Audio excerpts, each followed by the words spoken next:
To some, getting married to the love of your life is one of the most joyous occasions one could experience. The start to the next chapter of a relationship, pledging each other's love and devotion to each other in holy matrimony. The flames of passion inextinguishable, the thirst of desire unquenchable. However, sometimes things change, and sometimes the other person at the altar is a monster in disguise. This is Tricia Todd. She's described by her family as having a vibrant personality, the life of the party, and a beacon of joy for everyone around her. And this is Steven Williams, Tricia's childhood sweetheart. Both Steven and Tricia served in the Air Force and began dating during that time, getting married soon after. After 11 years of marriage, the pair chose to divorce, and the resulting split was rather peaceful. Tricia moved with her and Steven's daughter to Hobe Sound, Florida, where Tricia would become a nurse. Things were going great, or so it seemed. On April 26, 2016, Tricia Todd went missing. The police were baffled. Her bank accounts and credit cards had no activity, and her phone had completely stopped communicating with signal towers. Her now ex-husband, Steven, was very helpful to detectives in the initial stages of the investigation. He was forthcoming with information and was willing to take a polygraph test, which he did, and passed. He was a military man with an impeccable record and genuinely seemed like an innocent man trying to find his daughter's mother. It seemed as if Tricia had vanished into thin air until security footage was uncovered that gave them further insight. Tricia was spotted at a local grocery store on the night of her disappearance, and the items that she bought were seen inside of her home when they searched it, which they also noted had its lights left on. A witness came forward soon after this discovery to provide a statement that would help the police refocus their investigative efforts. The witness said that they had spotted Steven on the night of Tricia's disappearance driving her car. This one eyewitness account made the investigators backtrack, and they immediately shifted their focus back to Steven. When they narrowed their attention on Steven, they began to find more and more pieces of information that were easily overlooked on their first glance. After gathering more solid evidence, Marion County sheriffs detained him and brought him in for questioning. They needed to find where Tricia was, and Steven was the key to that information. What they would soon find out would shock and horrify even the most hardened of detectives, and Tricia's location would ultimately end up not being a simple answer. This is the interrogation of Steven Williams.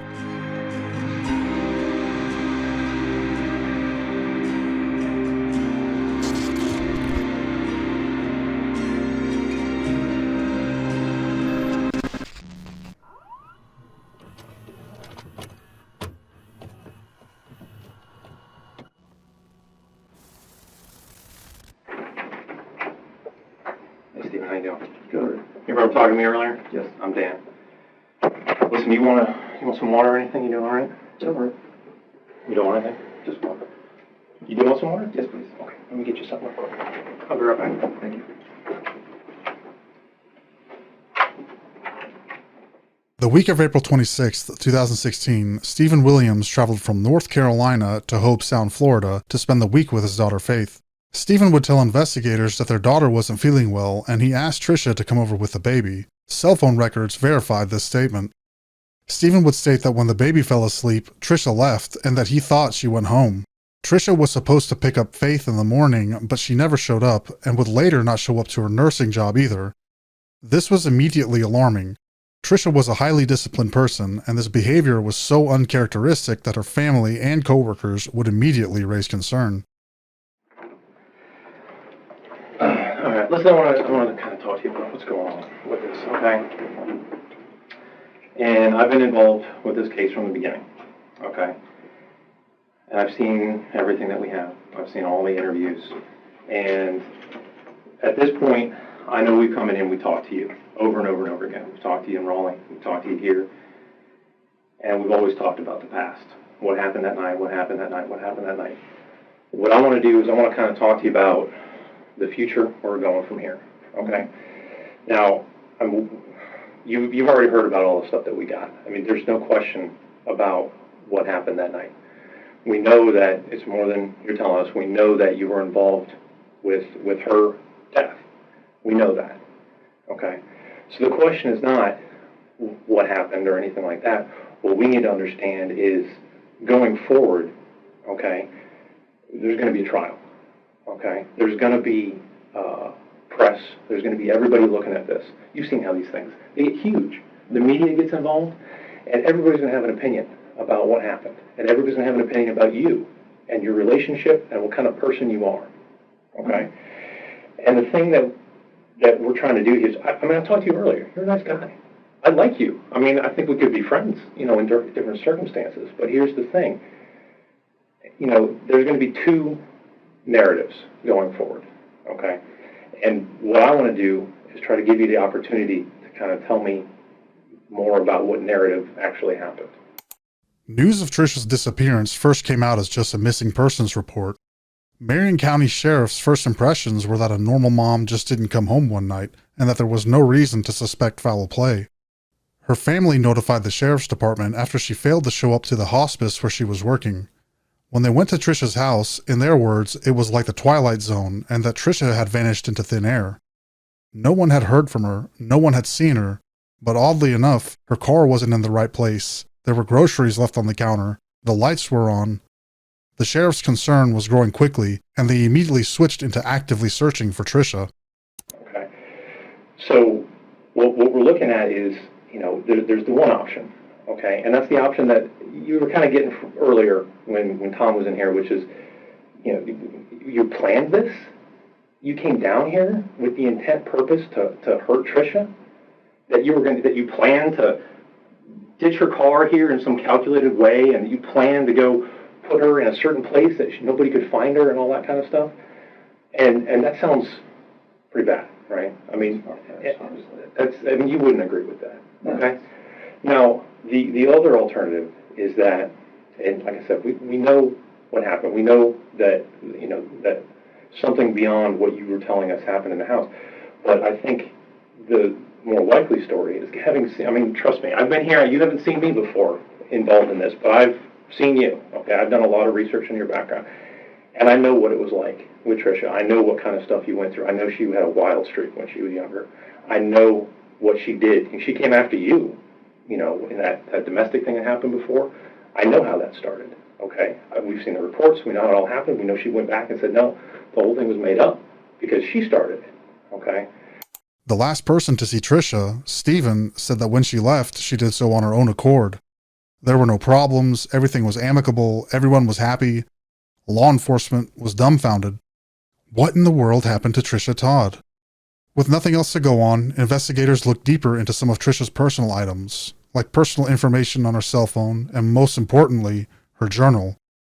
Inside that journal was information that would come to surprise detectives and simultaneously horrify her family. Tricia wrote about accounts of Steven's abuse, both physically and mentally. Steven would take out his aggression not only on his wife, but also on Tricia's dogs. There was even an entry detailing the time that Steven purposely ended one of her dogs' lives, all of whom Tricia loved very much, right in front of her. Steven wasn't the loving, harmless, well-to-do person he seemed to be on the outside. In fact, Steven was a monster inside of a human shell. What I think is to me, having known you, having known the background of everything between you and her, everybody's going to have their own opinion. But I can see that I think probably what happened was something more like she started something that night. Okay? And, you know, having known what her background was, having known how she treats you, okay? I've seen text messages. I've seen what she says to you, okay? I know what kind of stuff she's always bitching at you about stuff. I get that. I see that, okay? So I could see how that would kind of go that direction that night. All right.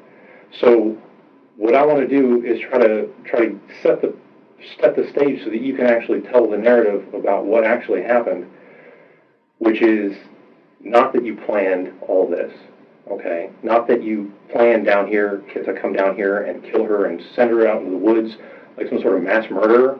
I mean, really? I mean, like you're going to go chop her up into little bits or something like that? I mean, that seems kind of ridiculous, okay? It seems far-fetched, like you said, okay? And I don't think you planned all this. I don't think you're capable of that, okay? I think what happens is sometimes things just get out of hand, okay? You agree with that? Sometimes, you know, people start doing something and they cause something to happen, okay? And I'm not saying you wanted this to happen, all right? But I know you were there when it happened, okay? What we want to understand is what actually happened that night, okay? And I know you were there, and I don't believe it was your fault, okay? The police already had an eyewitness account of Steven driving Tricia's car near her house on the night of her disappearance, but what they also had was surveillance video.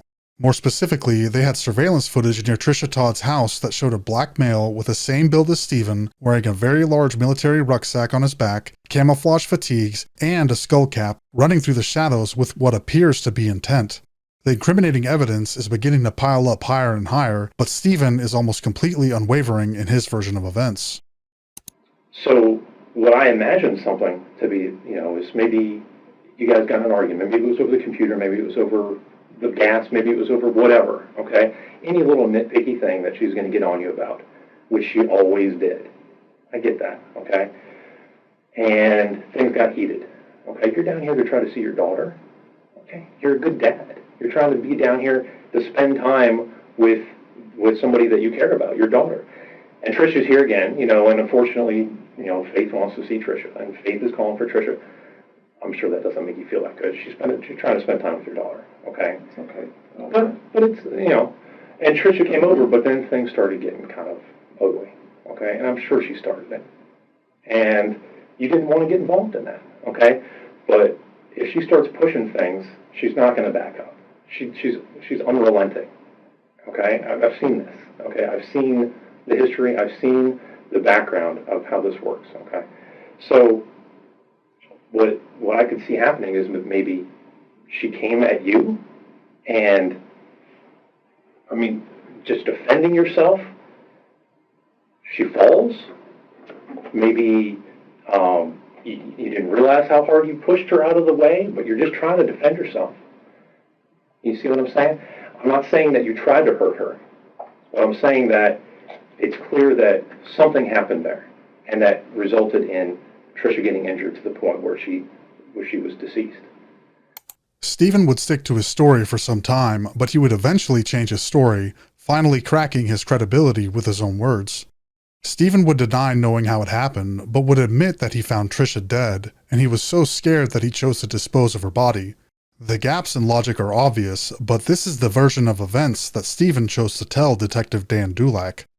Not admitting to knowing anything isn't a problem right now. Dulac can continue to work on it as the conversation progresses. The important part is that Steven has now admitted to knowing that Tricia was no longer alive, and that Steven has disposed of the body. His involvement in her disappearance is now a fact on both sides of the interrogation. Now it's time for Dulac to press Steven to confess to the rest of the crimes he has committed. Okay, and then beyond that, I can see, putting myself in your shoes for a minute. Okay, I see that you're a hard worker. Okay, you've rose through the ranks. You're in the Air Force. You've been there, 11, 12 years, you said? Mm-hmm. That's a long time. That's a career. You devoted your life to that career, to this country. Okay, you got your daughter to think about. Okay, something happened. It's Tricia's own fault. Now she's gone. There's nothing you can do about that. But what are you going to do about Faith? And like you said, people aren't going to believe that you weren't, planning to do this. People aren't going to believe that you weren't intending to hurt her in some way. But sometimes shit just happens. And now here it is. So now you've got to make a choice. Okay? Do you call the cops and roll the dice that we're going to believe your story? Or do you try to do you go into a little bit of panic mode? And trust me, if I was in the same, I don't know what I would have done. Okay? I couldn't even imagine being in that position. But I can understand going into that panic mode of, holy shit, what do I need to do now? The detective tries to explain to Steven that, all things considered, they have more than enough evidence to take him to trial. All signs point to Steven. However, he wants to give him a chance to tell his version of events, his truth.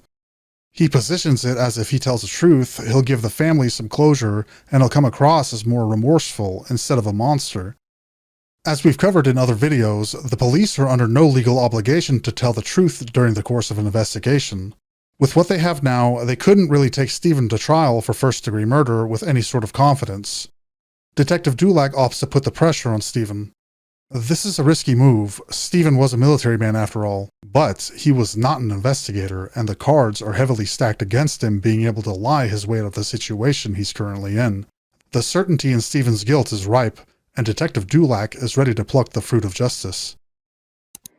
And So your first plan, I mean, you told us that your plan was that you were just going to take her back to the house and you were going to leave her there, which I understand, because she's going to be back by her house and people are going to find her, and then maybe they'll look other places. You know what I mean? And I understand that. Okay, and that's what you told us. That was kind of your first thought. But that's probably when you saw that Joshua was still home.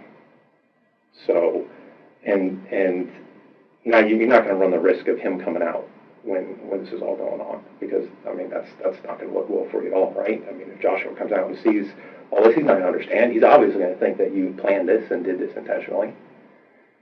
So now we're going to go back to the house, okay? And of course, Tricia, being the way she is, there's no gas in the car. Typical Tricia. And I mean, come on. I mean, how hard is it to go fill up a gas tank? I mean, really? It's not that hard. It's not that hard. You got to think ahead about this type of stuff. I never let my gas tank go below a quarter of a tank.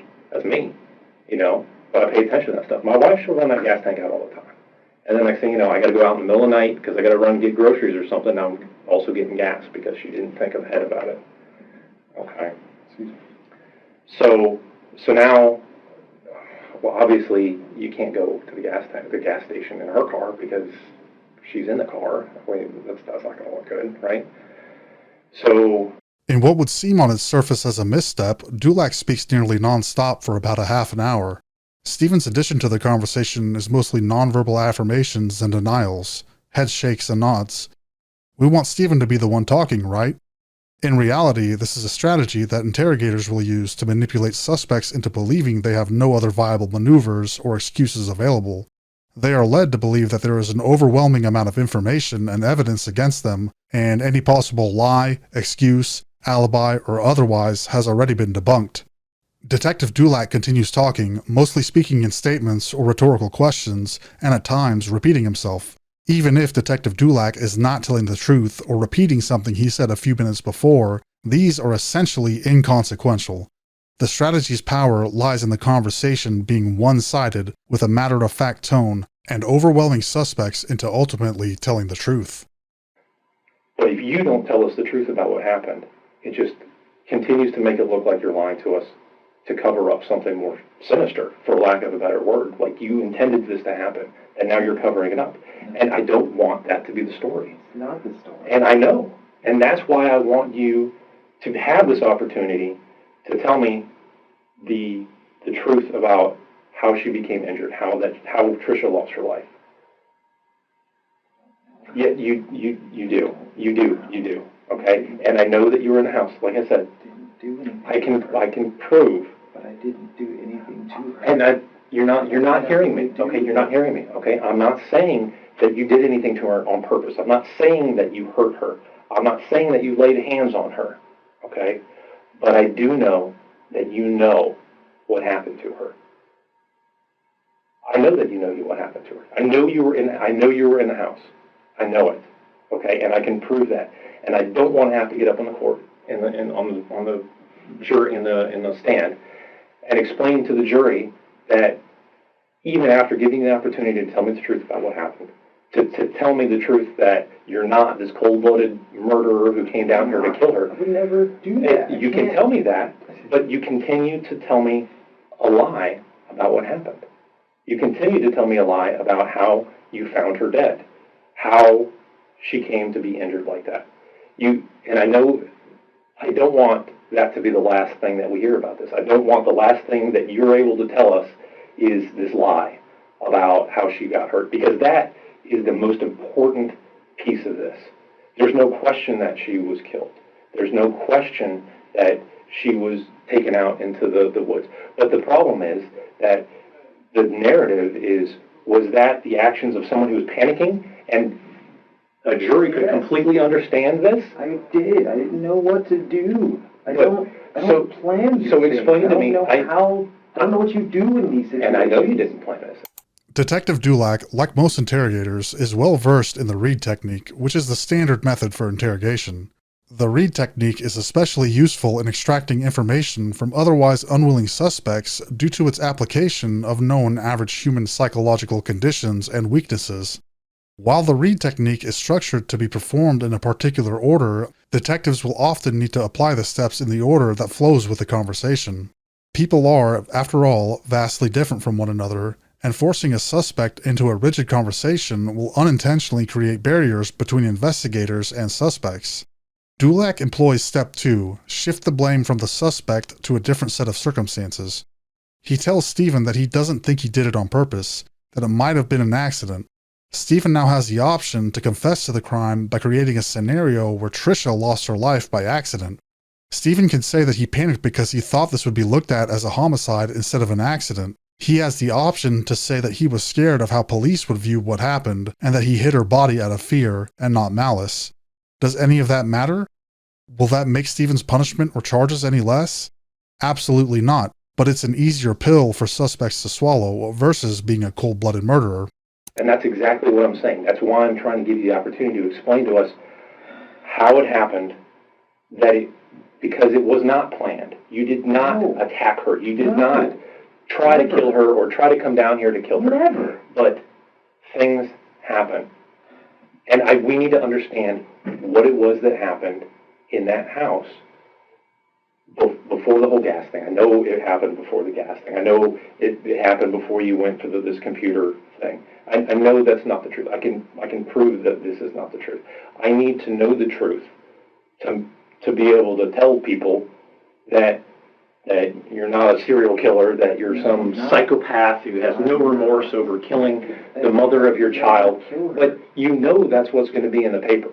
You know that's what's going to change that. Unfortunately, you can change that. You can change that right now. No, yes, you can.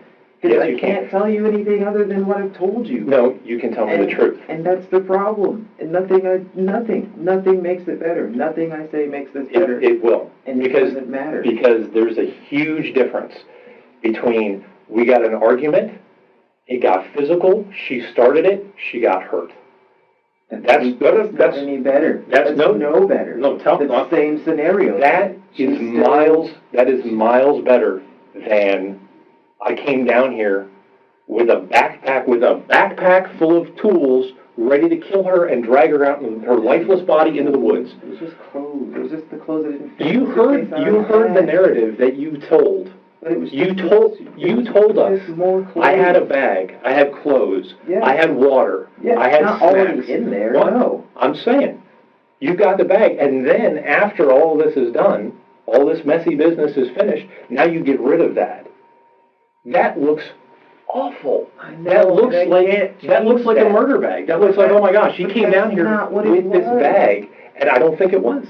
I think it was just a bag that you had with some stuff in it. Yes, that's but literally what it was. Just but you need to extra explain stuff that I already had. But if that's the case, you need to explain how she got hurt. Okay, and listen to me. I know. This is my job. Okay. I know when the truth is coming out, and I know when somebody's trying to dance around the truth, and I know when somebody's trying to skip over things. Okay. Detective Dulac deploys one last strategy to try to make Steven crack. He says that he's a good guy, and that he knows Tricia was a lot to handle. He sympathizes with Steven, trying to make him feel like he wasn't even to blame, that Tricia probably provoked him, and of course, the judge and jury would understand where he's coming from. Steven wants to confess, but he's understandably terrified of what kind of consequences he could face for doing that.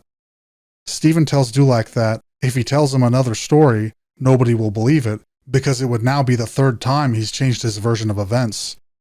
Steven probes Dulac to see if he can get an answer that would make him feel more comfortable confessing. Dulac reassures Steven that people would believe him because he was understandably scared. Who wouldn't be? Steven's defenses are now on thin ice. His plunge into the ice-cold waters of confession is near. And I know that's what's happening here. And I don't blame you, because it's scary. Because you don't want to have to think about what happened again. And because you think it's going to make you look bad once we know actually what happened. But I'm telling you right now, whatever happened before, I'll tell you right now, if you came down here with a murder bag and you planned on killing her and burying her out in the woods and hopefully we would never find her again, that's not going to look good, okay? Stupid plan. But I don't think I don't bury someone in the woods. I don't find that. That's why they do all the searching. And I don't think that was the plan. But the thing is that if you leave that empty space for everybody to make up this story about what actually happened and why you were down here and what actually happened to Tricia and your intentions, you know that's what people are going to come up with. And you know that's what everyone's going to say. So you need to take the opportunity now to set everybody straight, to tell us what actually happened in the house. And because I sit here and tell you that she attacked me, that's just another different story that you're just going to be like, well, that's 5 different stories he's telling now. And that doesn't help either. So what do you want me to tell you? What do you want me to tell you, Dan? I want you to tell me the truth. Because I'm telling you, I didn't hurt this woman. Okay. I never did anything to injure her or hurt her. My only mistake is I didn't just accept that this is the situation and call 911. That's what I should have done. Did she attack you? I didn't take her to the hospital. I should have just did that. Instead, I just panicked and I just tried to get away from it all. Is what I wanted. I just wanted nothing to do with all that. But you panicked. That's not me. I just panicked. You panicked because of what happened, because you thought it would come back on you. Because it did. It does. Like in the past, even I didn't do anything to her, but just because of how it looked. But here's the thing: people fall down all the time. People get hurt. Okay, it's not uncommon. Okay, and we can find that out. That's not something that's difficult to determine. Okay, there's people that go to a lot of school and they get paid a lot of money to figure out exactly what happened to somebody. Okay, and I know you don't believe that, and I know you were panicking. I get that, but I know that what you're telling us about coming back from the gas station, I know that's a lie. I know that's a lie, and I can prove that's a lie. And I don't want that to be the last lie that you tell us. I need you to tell us I can't tell the you truth. anything else because I don't know anything else to tell you. You do, and I know you do. Else, it's another story, and no matter what I tell you, it's not going to be the truth according to you. So what do you want me to tell you then? Here's the thing about the stories, okay? Every time you tell us some version of what happened, it gets closer to the truth. And I appreciate that, because so then I say, oh yeah, she attacked me, and you come back in here like, okay, so you attacked her. Like, no, that's not what I said. So then you're just going to have me going down this rabbit hole of different stories now. I don't want that either. Like I told you, okay, I can prove one thing, okay? I can prove that you were at the house with Tricia when she was injured. I can prove that. So the question lies with you as to, you're the only one who was there with her. Like I said, you're the only person who can tell us what happened. So this is your opportunity to tell us what happened in the house before you left, because that's when I know she was injured, and I can prove that. What I need to know is what happened in the house, because I know what you're telling me is a lie, and I can prove that. But if you stick with that story, and I can prove that it's a lie, everyone's going to assume the worst. They assume the worst. If I sit here and say, yeah, we argued, she attacked me, then they're just going to assume, okay, you being the bigger, stronger person, you hit her, or you did something to her, or you in some way hurt her, and that I never, ever would do that. I'm not asking you to make up a story. Some murder bag. I didn't come down here with some dubious plan scheme. Exactly. I'm not that kind of person. And that's what I'm saying, is that you're not that type of person. But by continuing to lie to us about what happened and when it happened, you're opening that door for everyone to assume it, and you know everyone's going to assume it. They already I do. don't. I don't assume that. If I thought that was the case, I wouldn't be in here talking to you right now.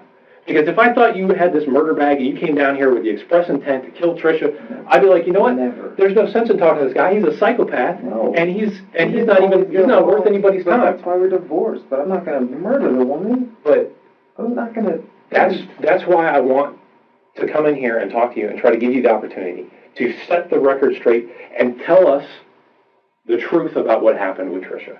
Because I know what you're telling us right now is a lie. And I don't want you to be stuck in this lie. Because once I write it in my report, it's done. This is what Steven told us, and that's it. But I can prove that's not true. That's not how I want to end this report. Because everybody wants to know what happened to Tricia. If Tricia had an accident, if Tricia came at you when she fell, she clearly had an accident because I didn't do anything to her. I'm telling you I didn't do anything. So what happened? I never hurt her. I didn't push her. I didn't shove her. I didn't do anything to that woman. So what happened? I didn't do anything. I'm not saying you did anything. I'm asking. That's not the question I'm asking. The question is, what happened? Because, like I said, I know you were in the house when it happened.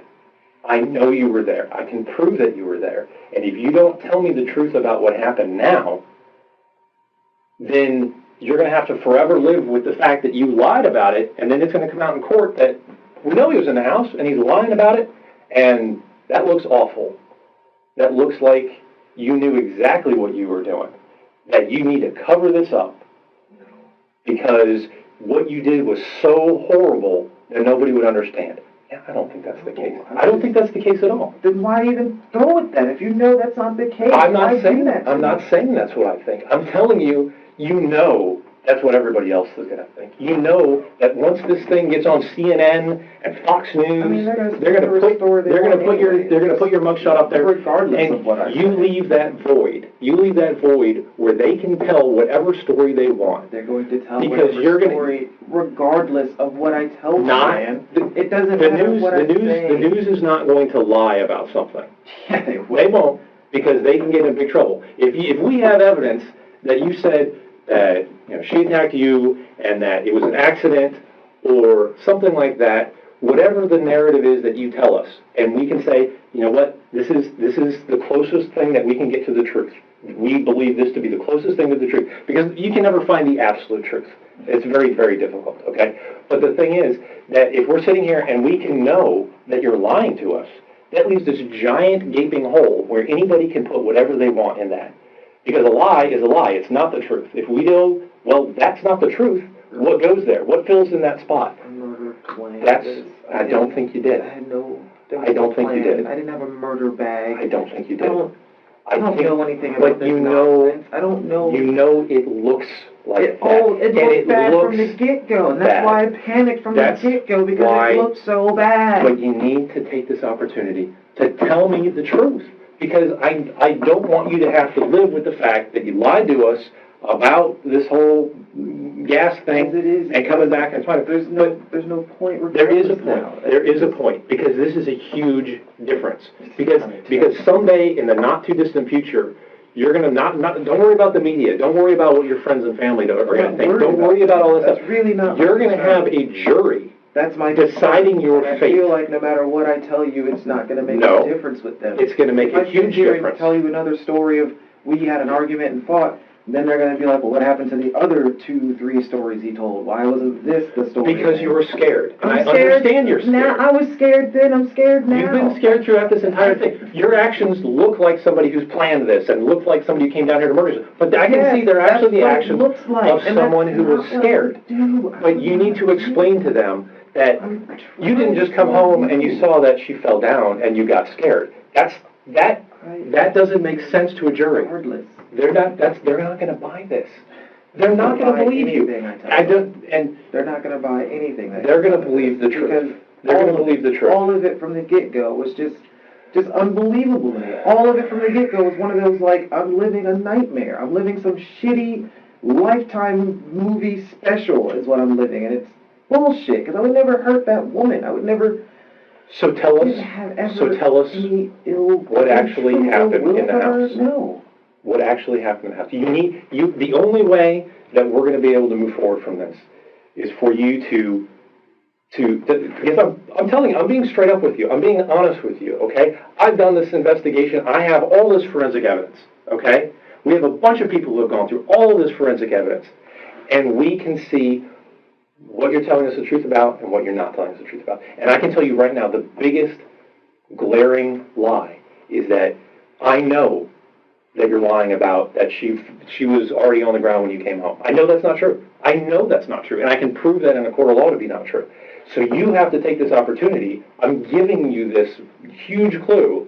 Hey, you need to tell us what actually happened here. Because if I can prove that you're lying, now you're going to leave it in the hands of a jury of a bunch of people who have been watching the news about what they talk about you, and then you're going to let them decide and fill in that hole about what happened to Tricia. You think they're just going to say, oh yeah, she must have just fallen down and bumped her head? You think that's what they're going to think? No. No, because you're not telling them what actually happened. You're not telling me what actually happened. I just feel like if I do, then it's just another story. It's just another story of what happened. It's another version of what happened. Everything is a story. BS. Everybody has their own. It goes into like the docket file of, well, we can't believe a word this guy says now because you lied at the beginning, you lied in the middle, and now you're probably still lying in the end. No, because we need to understand, because I don't want to leave you here hanging out here with this lie, this glaring lie that I know is not the truth. Because if you take this opportunity to talk to me, I will listen to you. I will listen. I will believe your truth. It doesn't matter if you believe me. It does. No, it doesn't. Who do you think writes this report? Who do you think has to file all this stuff to the state attorney? I understand. Myself, the other detectives. We have to listen to you. That's my job. Mind made up about me. If I had, like I said, if I had my mind made up, I came here with some murder back. if I had my mind made up, I would not be in here talking to you right now. Because I don't believe, I talked to you earlier. We had a good conversation about the Air Force and all the cool stuff that you've done, the cool places you've been. Yeah. You're a good guy, okay? Right. I think you're a nice guy. I don't think you're this cold-blooded murderer, Right. okay? But you're not giving us the opportunity to tell the story that actually happened. Try to do right. I know you do. I know you do. Then plan this nonsense. But with Tricia, things always go sideways with her. You try to do the right thing with her, and then she's off cheating on you with some other dude. You try to do the right thing with her, and then she's pushing your buttons up against the wall with this key thing, and she gets you in trouble. And then the next thing I know, I saw that she's talking to your commanding officer's wife or something about you being with his girlfriend. I saw all this stuff. She's always pushing your buttons. She's always... I always just try to do the right thing. And you are trying to do the right thing. Try to be a good person. And then here it is, you're trying to be a good person. And it's still not working. And she comes in, and here she comes to take care of Faith, because Faith is just, I mean, and Faith is sick. I get that. I have a kid, okay? Not much older than Faith. And that is a stressful thing to have to deal with a kid at the middle of the night who wants their mommy, and they will not take no for an answer. She wouldn't. That's stressful. And I just felt like, who am I to deny you your mother? That would push anybody's buttons. That would get anybody on edge. Trust me, I've been there. Sometimes my kids start screaming, "I want my mommy! I want my mommy!" And it's like, upset with my daughter. No, I just said I don't get upset with. I was never upset with her. Honestly, it makes me feel a little upset at myself, because why am I not good enough for my own daughter? You know? I'm not there enough, and I know that. I wish I could be there more, but I can't. Just the circumstances, I can't change that. You know how often I can be there, so I just do what I can. But no, I'm not upset that she wants her mother. That's fine. And I get that. And so you try to be you're trying to be the nice guy. You're trying to do the right thing for your daughter now. Yeah, for Faith, you care about her. You want to talk to her all the time. She wants her mommy. You know what? You don't really like Tricia. You don't want to see her in the middle of the night. You don't want her to come back over. But you know what? You will make that sacrifice for your daughter. Of course I would. And then when she shows up, she's probably got an attitude. What's her deal? I'll never know what her deal is. She always has her own agendas. I just try to ignore them. I just pretend that whatever she says is just take it as a grain of salt and move on. And I know she's got... I don't feed into it. I don't ask questions. I don't answer things. I just smile and nod kind of thing. But sometimes she won't take that. Well, no, that's just her personality. And she's going to keep pushing. Because she's got to end the conversation. She's got to get to some resolution. And I let her. And she's going to keep prodding and poking about whatever the stupid thing is that she's upset about. Okay? And I get that. Okay? We all understand that. We've all been there. Okay? So, and I understand how the kind of the atmosphere of that night. And I can't blame you, okay, for panicking after all of this. It's just a panic. Okay? Panic. But you got, know what but was the right thing to do. Stephen, So but I want to tell you right now, okay? You need some guidance sometimes. You weren't sure what to do. I can tell you right now, the right thing to do is to tell us what actually happened. It is. It's going to help you enormously. I know you think that the truth is gonna make it look so much worse. Okay, but I can tell you right now, the truth is never anywhere near as bad as what people will believe if you let them come up with their own story. No one believes I hated her. I never hated her. I didn't. So tell me that story. Tell me what happened. Tell me what happened so that I can tell them. And you tried, and I know you did. Even after she was off with this other dude, you brought the family back together. You had a child with her to try to create this happy family. Even though you didn't really want to, but you did. You tried so hard. Okay, and I get that. And I appreciate that. I think you're a good guy. You're a family man. You're trying You're trying to do the best that you can, okay? You got a career, okay? You provide. You're a good guy. I mean, especially, there's a lot of people that they don't even try. They abandon their kids. They don't get a job. They're out drinking, doing drugs, all kinds of shit. But you're not that guy. Just do the right thing and be a good person and try to be a good father from a distance, I guess.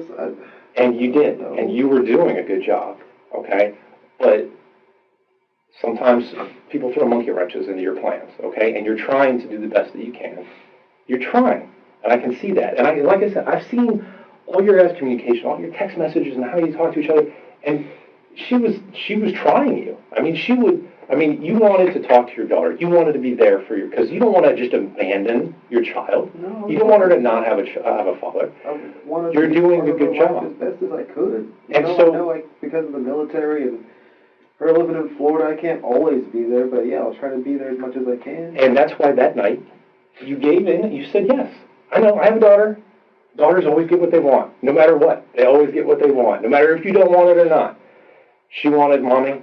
She's getting mommy. Yeah. Even though you didn't want that. So I know that your plan was not, how ridiculous is that? You planned to have a sick child? You planned to have your child call for the mother in the middle of the night? Planned to take a stupid trip to the hospital? But people are going to believe that if you let them. They're going to believe. How do you plan that? How do you plan for your child to be sick in the middle of the night? So I know you think that the truth is going to sound worse, but you know it's not. You know it's not going to sound worse. You know it can't be worse than this narrative that people are creating about you. It's only that people are already saying everything else already. I've already told too many different freaking versions. You told versions because you panicked. You were scared. People can understand that. People can understand that. But at a certain point, you have to realize, because you're afraid that you're going to get caught, you're going to get blamed, you're going to get in trouble. But I can tell you right now, we're there. We're there. My life. Okay? You're here with us, not because of what happened. And we need to understand the truth about what happened. Because I know you're scared. I know you're scared about what's going to happen in the future. But before you were panicking because you didn't want anybody to know you were involved. You didn't want anybody to know you were there. You wanted it to go away. That is a normal human response. That's what anybody would do in that situation. That you're panicking. You're panicking.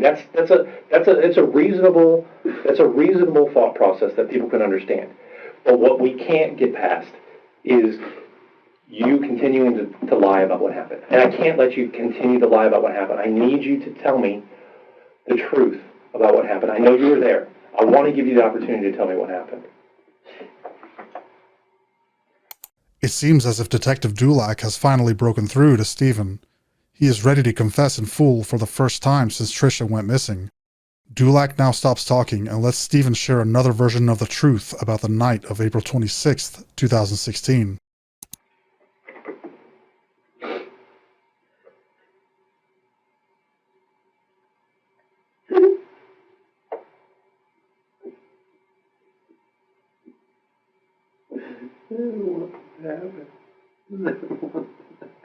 I know you didn't, but you've got to clear this off you. I can see this is not something you can carry around.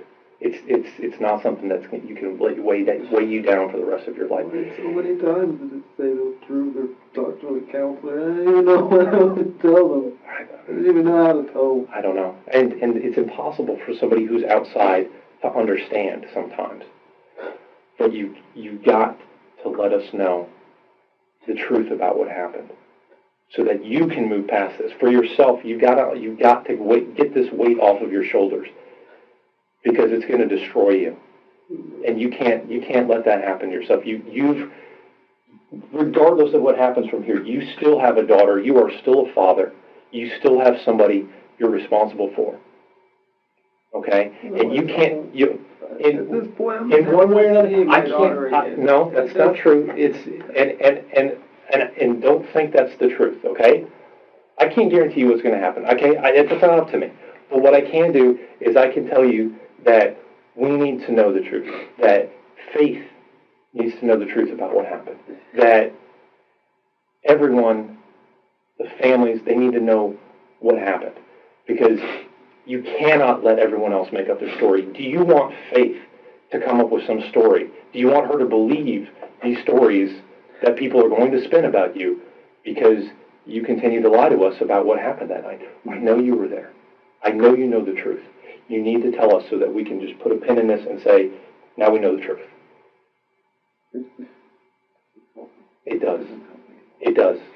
It's going to. Because did all the wrong things. Because it cannot get worse than what people make up. I tell you that you would not believe people's imagination. Well, you would, but I mean, people's imaginations will run wild, and they will come up with the most horrific things. I don't even know where it just. I don't know. It just happened. Talk to me about from midnight. You texted her. Faith was upset. I would have never texted her otherwise. It was already late and she'd already left. I would have never texted her. And you're a good dad. So you wanted to give Faith what she wanted. That's it. That's all I was trying to do, was just be a good dad. Just, okay, you want your mom? Fine. Like, I'm not going to deny you that, you know? Mm-hmm. So I Faith wants you, you know, just come by. That's fine. And then, no, I never liked her around. I never liked being in a one-on-one situation with her because I could never predict her.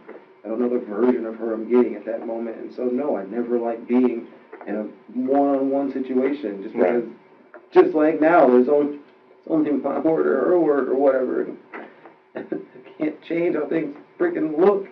Right. So, yeah, she came over and she was with Faith. And then she just started talking about nonsense and bringing up child support and just more stupid stuff that I just, for the most part, tried to ignore. And then, yeah, there was a mix-up with the check, but that's not my fault because you told me this was your address. So, yeah, that's where I mailed it to. And then she's telling me that's not the mailing address. It's so I'm like, that's not my fault. If you told me you moved, I did the responsible thing, and I made sure the check was going to go wherever you moved to if you're not at your mom's house. And then she's just going on and on about now I owe her more money and back child support. And I'm just sitting here like, then I'll fix it. I'll send you another. I'll do something, but I don't have the money now. So just give me some time, like, because that money, since you didn't get it on time, is already spent. I spent it to come here, and now I need a little more time to get it to you. And now she's talking about how she's going to go to court and all this other stuff, and it's my fault. And I'm just like, this isn't even my fault. Like, you told me you moved, so I adjusted it. Like, just calm down. Like, this isn't even that serious. This is an easily rectifiable, why are you getting all out of hand about this, you know? Right. And yeah, I know I didn't go through the court to pay child support, but every time I tried, it was just, she just stonewalled me. It's like, I don't want to do that because I have to pay money to send you money, which is stupid. I was like, just let me have your account information, just the account number, and I will direct deposit it, and this will never happen. And no, that's not going to work, and we can't do that. You owe me all this money. And then she's going to go to court and make me pay all the other money from the divorce that I already took over $20-something thousand in debt that I was going to have to pay back in 18 months. And then if I don't pay all that back, I got another $6,000 I got to pay as far as back child support. So now she's trying to say I'm going to have to pay all that back. And then she just gets on my face about it. And I'm like, what? Why are you so mad right now? Like, is it because I called you this late? It's just completely got out of hand. And then just the whole pointing and it just all went bad. It just so fast. She just went from 0 to 100, and I'm trying to understand, like, what just happened. Like, you were just here earlier. Everything was fine. You left. I only called you because Faith wanted you, and now we're arguing about something that I'm sitting here thinking this is unbelievably trivial, and this can be fixed. I can fix this by the 1st. Just give me time. And I'll make sure you get the money, or I'll make it in 2 separate payments, or whatever you need me to do, and it's just not good. It's not going to work. None of this works. So then, you know, we leave Faith on the couch, and she eventually falls asleep anyway, but she's still, like, arguing with me over in the foyer area. And I'm just like, please just leave then. Just go. No, I'm not leaving until we fix this. Like, just get out. Like, I don't know what more you want from me, Tricia. I don't have any money for you. I don't have any cash for you. I can't give you anything right now. I spent the little money I had, which is why I drove here just to see Faith. That's why I didn't fly. I didn't get a rental car like I normally do. I'm not in a hotel. Well, I didn't want to do the hotel thing, but I don't have money. Like, just, I paid so much money to the debt that I don't have any more money, okay? I just don't. I am, like, pretty much strapped when it comes to cash. Living paycheck to paycheck, and even then, I'm not making it right now. And it doesn't matter. You owe me money. You need to pay your debts. This is always your fault. You're always spending more money, and it's just on and on and on to the point where now I'm just trying to, like, walk away. And now I can't walk away because you're circling me and, like, you're jumping in front of my face, and it just got so aggressive, and I'm just trying to back away and de-escalate, and I can't even leave the house now.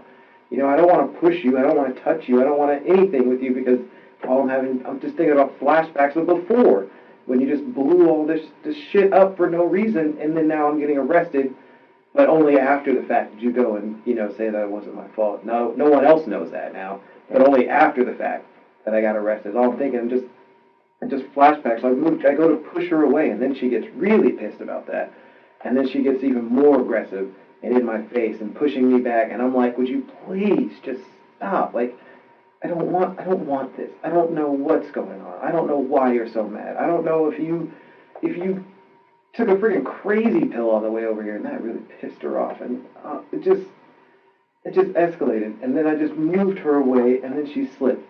And that's when she freaking fell, and I'm like, oh shit. I asked her if she was okay. It was like a weird sound. She didn't say anything, though. And then I freaking panicked. And then I just freaking panicked. Because I didn't try to hurt you. I just wanted you to stop being here in my face yelling at me as I'm trying to back away. I'm trying to de-escalate. I don't want, whatever this is, it's not this serious. I don't know why it's so serious about this money. It's always been so, like, even throughout the divorce, every penny has just been so serious about her trying to get every dollar. Right. And I'm like, and now I made a mistake, and I sent the check to the wrong address because I didn't know that wasn't a mailing address.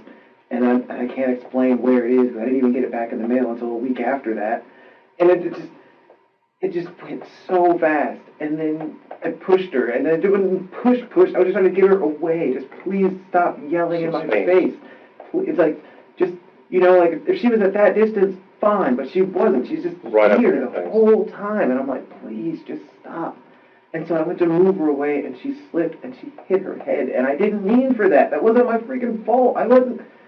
And then all I'm thinking is, great, now I've pushed her, and she's hurt her head, and I'm done. I'm just, everything I've tried to do, everything I've tried to be is done because I made a mistake. I didn't even lose my cool. I just tried to move you away. I just didn't want you to hurt yourself. Sorry. The crocodile tears are rolling down Steven's face as he explains the night of the crime. When Tricia arrived with their daughter, she confronted him about past due child support payments. Steven claims that he didn't want to argue with her anymore, and out of frustration, punched her. Steven says it was this punch that would cause her to fall, hit her head, and ultimately end her life. Steven has directly admitted to being responsible for the physical act that caused Tricia to fall and pass away, but Dulac knows that this is a bit too convenient. Steven still seems ingenuine about his story. Dulac trusts his hunch and begins to press Steven about his story. I just tried to de-escalate the situation because I couldn't get out. I didn't know where to go. I couldn't even just leave. Like, all I wanted to do was just leave. I just wanted nothing to do with that. Do you know what she hit her head on? Was it the floor or? I don't know. She just fell, and then she wasn't responsive after that, and I didn't know what the hell to do. You know, I thought if I call the police now, they're going to say I freaking pushed her, and I'm going to jail. So what did you do next? I just tried to wake her. I tried to like snap her out of it, and it just kept getting worse. She just wasn't responding. She made weird breathing sounds, and I'm thinking, oh shit, I'm going to jail. Like, I'm going to jail for killing this woman that I never wanted to hurt. Never. And I don't think you did. I never wanted her to be hurt. I never wished ill on her. I tried to always do right by her, no matter what the situation. I just tried to do the right thing. And all I'm saying is I'm going to jail for trying not to hurt you. And that's exactly why I wanted you to tell me the I truth just about what happened. wanted it to stop. I just wanted it to go away.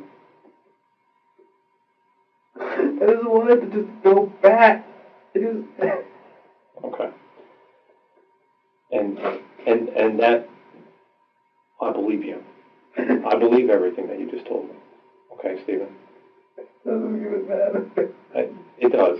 It makes a huge difference, because that's what we need to do. We need to get to the truth about what happened. Now you know the next question I'm going to ask you. Okay? And I know you don't want to, but we need to know where Tricia is. I don't know, and I really don't have a freaking clue where that was. I just panicked, and I just drove. And I went through 1,000,001 scenarios in my head of what to do, and none of them were good. All of them just ended bad. And I didn't pay attention to anything. I just drove, and as I drove, I didn't read any signs. I just drove, and I just tried to think of how to fix it, and I couldn't fix it, and it was just bad all around, and I'm just like, no matter what, I'm screwed. Like, I am screwed no matter what. I can't go back. I can't go to the hospital now. If I do, how does that look? I don't even know what to do at this point. I'm just freaking out because I just didn't want any of this. I didn't want anything to do with any of that. I just want to be a good dad. I get it. I understand.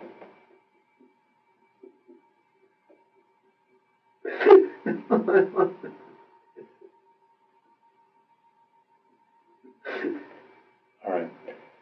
And Steven, I want to help you do the best you can from here. Okay? And I know shit happens. It does. It does. It happens to good people. Okay? It doesn't make you a bad person. But I don't know where she is, and I can't take her to where she is, and I'm still screwed because we got to try to remember. Remember that. I don't know where that was. Okay. It was just a random place. I have no idea where I was. Well, let me just try to understand through the rest of the evening. Okay. The first that you said, you went through several scenarios. I just tried to figure out what I was going to do. I didn't know what to do. I just panicked. The first scenario. Fear and panic is all I had. Just panic and sheer fear because this is not what I wanted with my life. I just tried so hard to do so good and to fix the shit that was wrong, and it was an uphill battle, but I was fixing it. It was getting fixed. My life was getting better. I had moved on. I had my job. I had my career. I was happy with my girlfriend. Everything was fine. I was so fine, so good. And it's a horrible accident that sometimes these types of things happen, and they happen to good people. And we got to try to get through to do the best that we can from here. Okay. Well, let me just understand the rest of the night. So you told us your first idea was to go take her in the car to her house, right? Take her home and just... But then you saw, what, Joshua was there? I just saw a vehicle. I didn't know whose vehicle that was. I just didn't know what to do, so I just kept driving. Is that when you went back because it was out of gas or low on gas? Yeah, because I didn't know where to go after that, and I didn't know what to do, and I should have just called the police then, I guess. But even then, I was like, well, now I've already left, so now what does it look like? Right, and it just snowballed. It got so out of control so fast, and no matter what I thought to do, it just made it worse. So try to help me, and I want to try to help you think through this. You went back, you got the gas, and then you put the gas in the car, okay? You went out of the neighborhood. Where did you go when you left? You went south. You turned right, right? Just turned to right, okay. And then it was just drove trying to think of what to do and where to go and how to make it right, and then everything was wrong. Everything at that point was wrong. And here's the thing, Steven. I know you don't think you remember, but I know you remember. If we can work through this, I think you can figure this out. Okay. So just work with me for a minute, okay? So you went. Do you know where Bridge Road is, right? The main road. Yeah. Okay. To the beach. When you got to the Bridge Road that goes to the beach to the left, right? Yes. Did you turn right or did you go straight? I'm pretty sure I turned right, but everything I saw out there doesn't look like anything. I don't remember anything that I saw out there. I just remember it was... Do you remember going under a bridge? I don't know. I just spaced and I just drove and I just tried to think and clear my head and figure it out and what now, and then I just realized that I'm screwed. Like, I'm just done. There's nothing I can... I'm just going to prison. Like, screw it. I'm going to prison no matter what I do at this point. It just...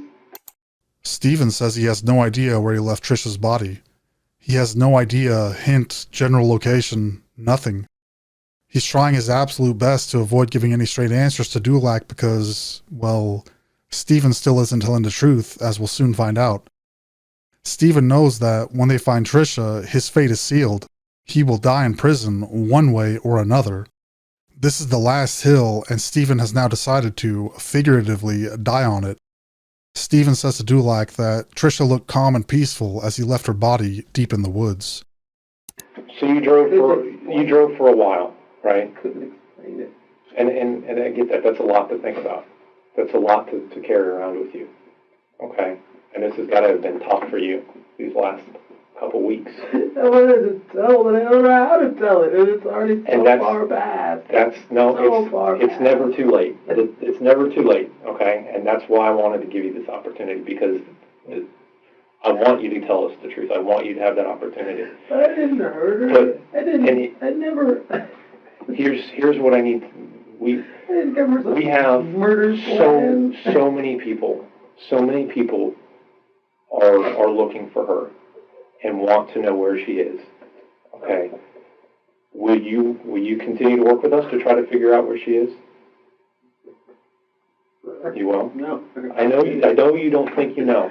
But I need you to give us an honest effort to try to remember. It was just dark. And it was a dirt road. So you drove for a while. It was just dark. Hold on, Steve. Let me just talk through this a little bit, okay? So you drove for a while you were thinking. Did you turn anywhere? No, Dan, for a moment, I just spaced. I just saw a road and I just drove. I didn't want to think. I didn't want anything. It just was just zoned out. Okay. Just nothing. Just okay. So you don't remember sheer fear and panic, and I just don't know what I should do. Okay. When you get to the end of that dirt road, you turn down a dirt road somewhere, right? Okay. I know you remember this part. Okay. When you get there, what do you see around you? Just stuff. Just was it grass and trees and just nothing. Was it like a forest? I don't know. It's just was it dark. like a swamp? I couldn't tell you how thick or how far it went. Was it a farmland? Stopped, and then I just got out, and then I didn't know what to do. I knew wherever I was at was way too far to walk, most likely, because I don't even know where the heck I am. Right. And it's just dark, and I can't see anything out there. I know there's shrubbery or trees. I don't know how far that goes. I don't know what it even is. Could you see the main road from where you were at all? No, I don't. Okay. Even. It was so dark the other direction. How long do you passed. think you were off the main road? Okay. I just wanted... You said before that you changed your clothes in a little building.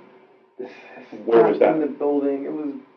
There's some little thing near where I parked your car. I just changed... Near her house? More clothes behind it. Near her house or near where you left Tricia? Her house.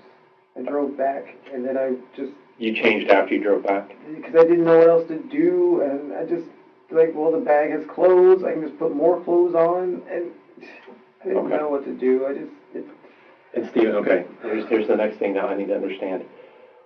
When you got to where Tricia ended up, where did you put her? Okay. I laid her down. Okay. I took her out of the car, and I just laid her down. Was she in water? No, she was on the ground. Was there water anywhere nearby? I don't think so. I didn't hear water. Well, you know how a lot of them have like the little ravines and canals and stuff that run along them. You didn't see anything like that? I didn't notice any of that. I just remember it was really dark, and I just took her out, and she just looked peaceful and sweet, like what I remember her.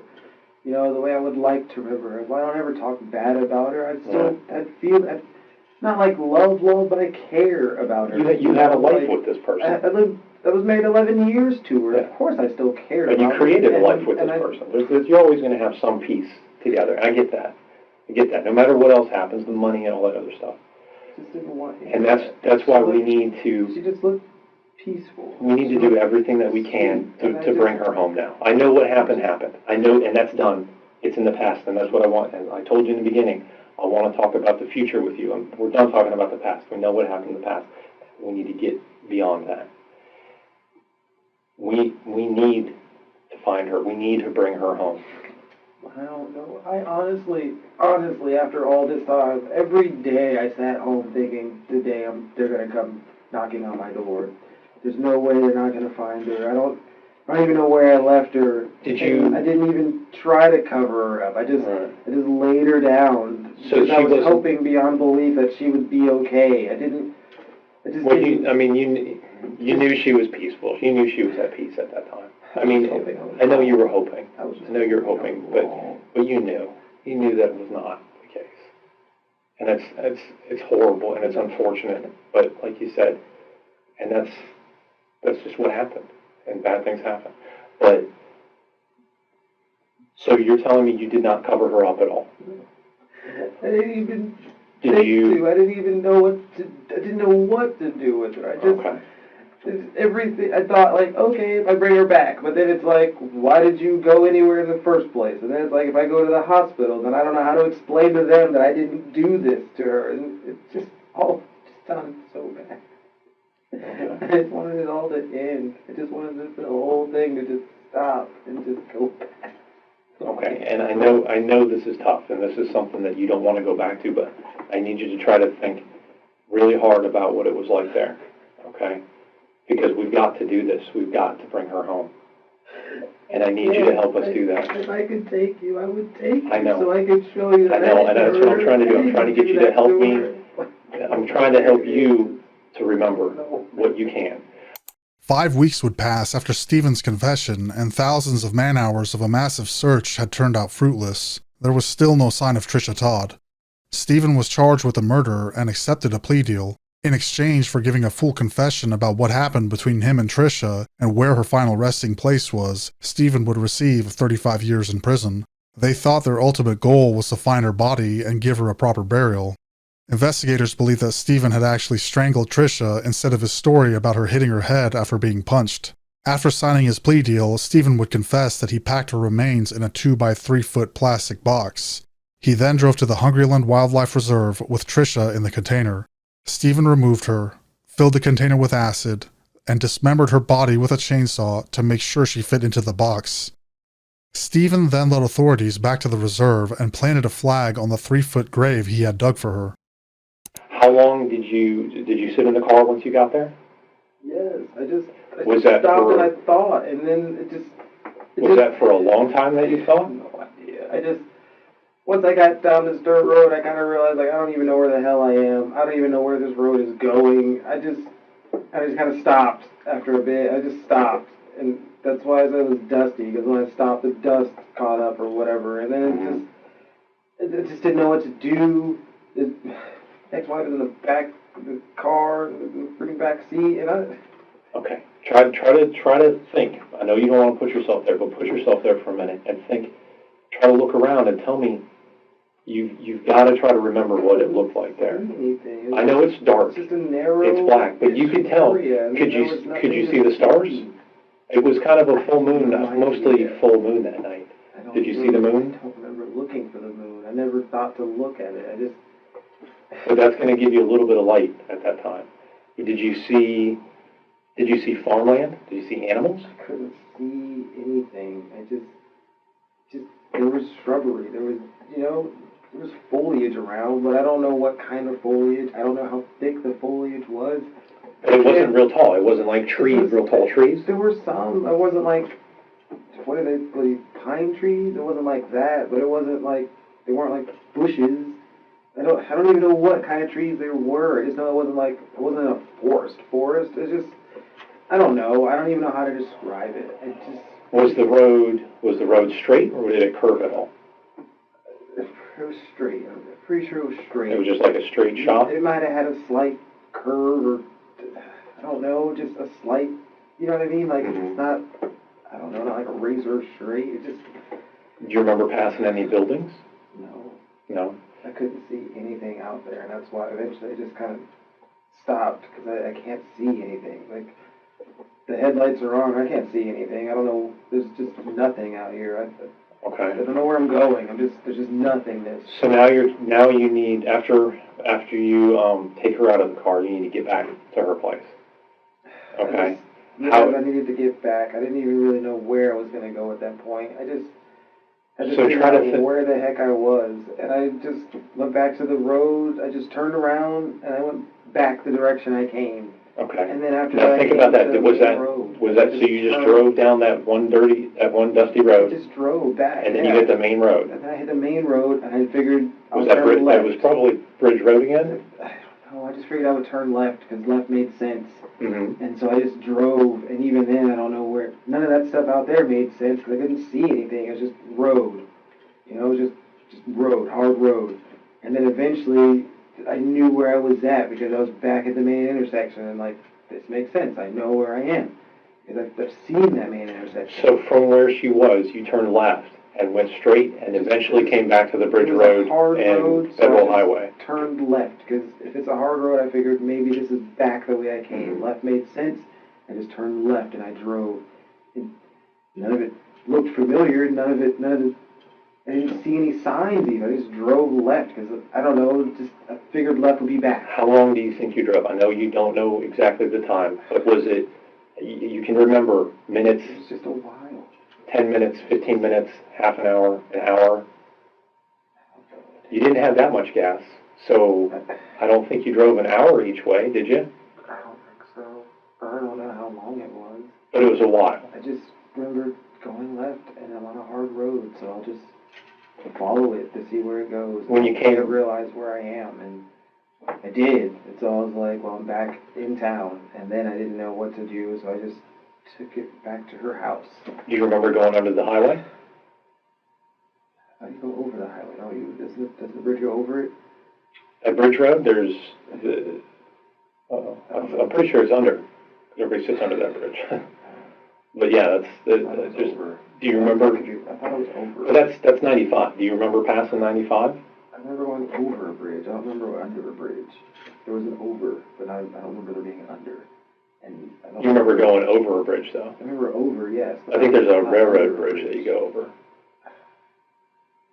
I just drove. Just wanted to end the night. I just wanted the whole night to stop. How far past that bridge that you went over do you remember? Did you go a long ways past that? The whole night felt like an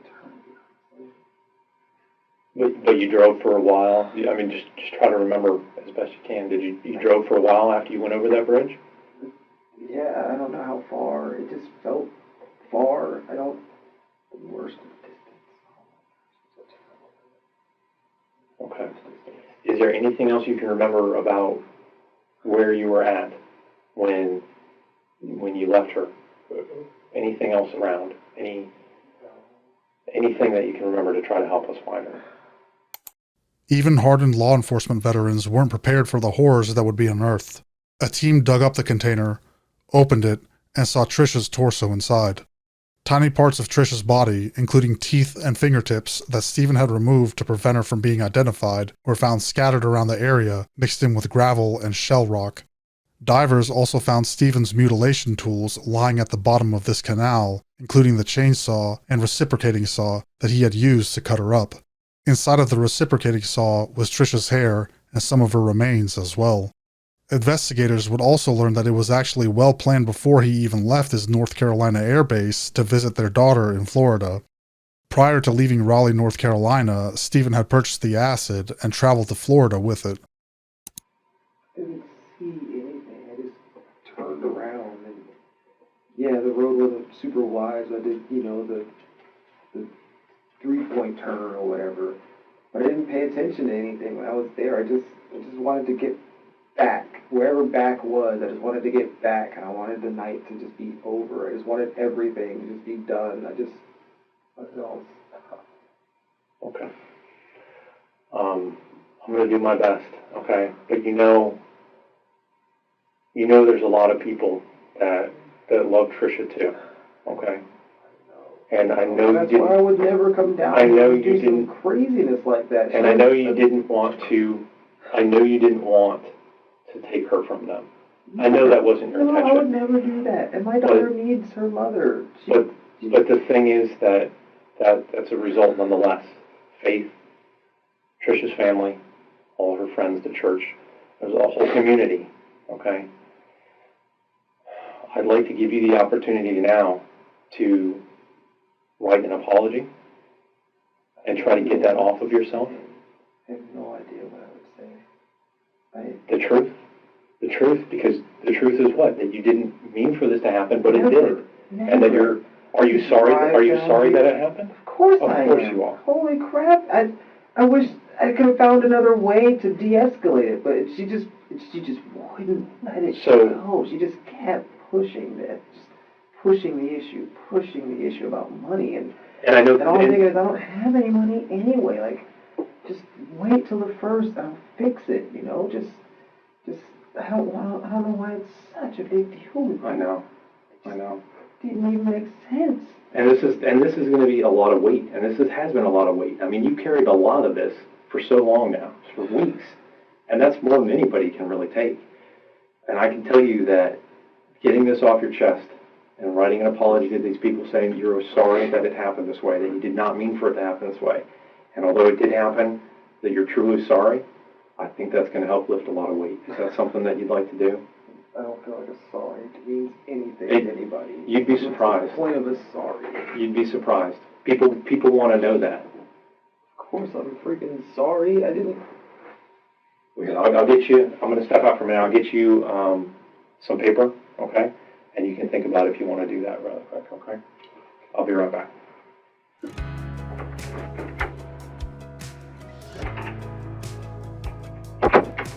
Steven Williams is the only one that really knows why he did what he did, and from his prison cell, he reportedly tells police that Tricia disrespected him when he tried to Skype with their daughter. If investigators had known at the time what Steven Williams had done to Tricia, they never would have given him the plea deal that spared his life. Lieutenant Mike Doherty would say in an interview, if we knew the drastic measures that he went through, how violent it was, he would undoubtedly be on his way to death row. Steven Williams is currently incarcerated at the Jefferson Correctional Institute in Monticello, Florida. He is scheduled to be released in September of the year 2049.